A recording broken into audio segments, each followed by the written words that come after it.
Байлыкка көзү тойбой калган Албек Ибраимов коррупция беренеси менен айыпталып, учурда иши сотко өткөн Бишкек шаарынын экс-мэри Албек Ибраимовдун үй бүлөсү эйлик кылган кыймылсыз мүлктөрдүн, автоунаалардын, жер тилкелердин, жеке компаниялардын саны алгач укканда эртеден кечке башы менен жер казгандай иштеп, бирок күнүмдүк оокат тиричилигинен тыйын ашыра албай жашап аткан карапайым мекендештерибиздин бир топ эси чыкканын жашыра албайбыз.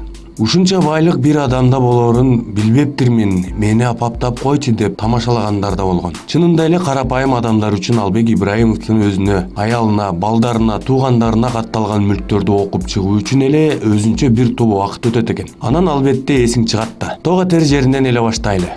Ибраимовдун үй бүлөсүнө баш аягы 200дөн ашуун кыймылсыз мүлктөр, ар кандай багыттагы жер тилкелери, жүк ташуучу жана кымбат баалуу элиталык автоунаалар, өтө эле көп сандагы ири жана чакан чарбалык курулуштар, нефти компаниялары жана өндүрүш объектилери катталган экен.